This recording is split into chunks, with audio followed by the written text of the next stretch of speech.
Christians will not believe in them. There are reasons people are still living in abject poverty amidst plenty. Nigeria is a blessed country. We have petroleum. We have our soil is very fertile. Arable soil everywhere. We have the manpower. We have the everything to make Nigeria one of the most prosperous countries in the world. But what do we see? We see penury, we see mystery, we see abject poverty, we see sickness, we see complaints, we see murmuring, we see frustration. Even in the face of our neighbors and in the face of people in this great country, God endowed with every opportunity to get to the highest level. Then the question this moment is, why is it that some people are still living in abject poverty amidst plenty? Number one is laziness. Most people who are poor, God didn't create them to be poor. They decided to shun hard work. They took to laziness. They took to undue pleasure. That is why things are not working.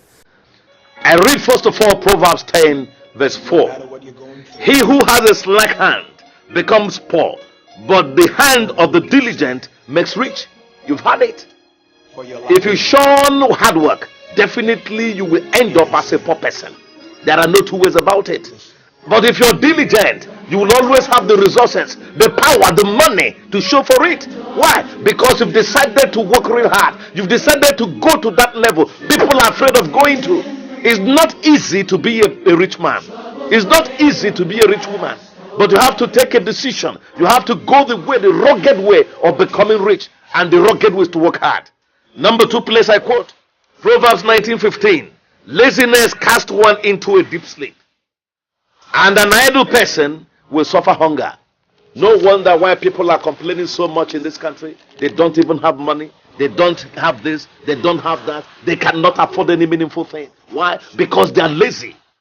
They are hungry. They are sad. If you want to change it, think otherwise. Number two reason people are still very poor. They will always expect people to show sympathies.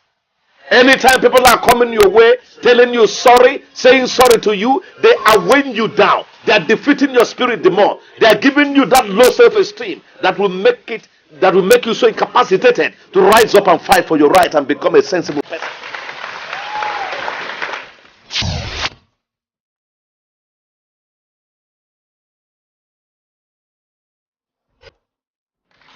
Another reason why too many people are not making it in life is that they will always remember their dirty past. Something you've not achieved 10 years ago does not mean you cannot achieve it today. Take away your mind from the dirty past. Take away your mind from the mistakes you made yesteryears. Begin to have a direct focus on today. Begin to do something today, because today determines where you can get to tomorrow. Today, the way you work things out will show you the success that will be yours, assuming you're able to get something done rightly. And the factor that keeps pulling people down is low aim, having a small dream. Remember the Latin proverb that small dream, low aim is a crime. Anywhere you are, do everything you can to free your mind from this. Don't dream small, dream big. It is your right. I will talk about the fourth factor that makes it very difficult, almost impossible, for some people to rise up to the top, to have the money and to control influence. That is vision. That is vision. And at times people are conflicting or having a misconstrued concept about vision and mission. Mission talks about today, what you go out to achieve, what you aim at becoming today, your dreams, your passion, what you want to become at the moment. That's talking about your mission. But vision is talking about you envisaging things to come tomorrow. You are seeing the future like Nostradamus. That is vision. One man of vision I love so much in our generation was former president of the United States. His name, Bill Clinton. I love that young man so much. I respect him because of his vision. In the early 60s, this young man was in an equivalent of class 3 in secondary school, assuming he were in Nigeria. And it happened that the president of the United States at that time, Kennedy, John F. Kennedy, wanted to visit his school. This young man did something that marveled me. Anytime I remember it, I will always say I'm proud of Bill Clinton. Mr. Bill Clinton did something as a small boy because he had vision. He heard that the president of the United States will be visiting schools in the U.S., especially in his state of Arkansas. He did something. He went to the principal of the school and told the principal, I have heard that the president of the United States of America, John F. Kennedy, will be coming to visit some schools in the U.S. and our school is part of the school. He'll be coming to visit.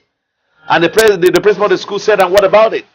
He said, I heard again that only 5 people will have the privilege of shaking the hand of Mr. President when he comes. The principal said, yes, I know that is true. And he said, Mr. Principal, what does it cost me in personal terms to have the privilege of shaking hands with the American president? The principal said to him, my boy, you are in junior class. It's a privilege for people who are functionaries of the school. Naturally, you can't be in junior class and be a functionary in any school. It's not practicable. But this guy kept disturbing the principal, that the principal told him to go down.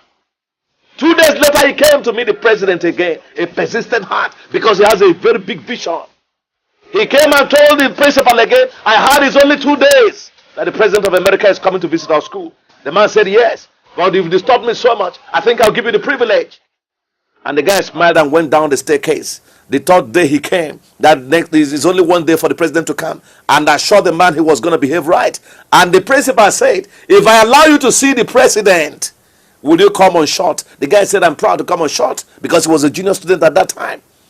At the time, other people were planning, calling photographers to come and take shots with the president. The guy had a big ambition to release some things the president would never expect. And you might be interested in what the guy did. The senior prefect of the school shook hands with the president, took his picture and went away. 2 other functionaries did that. But when it was time for this little boy, Jefferson, I'm talking about Bill Clinton himself, when he got the hand of Mr. President, he held the hand of the president and said, you have helped me change my vision. You have helped me change my dream.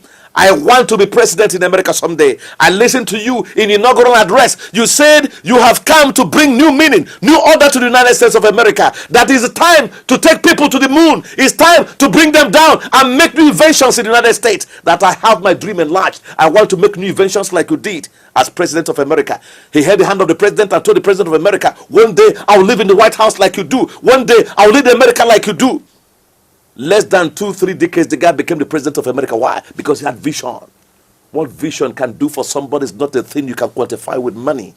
When a man has no vision, the man has started dying already. When a woman has no vision, she cannot make anything work for her life.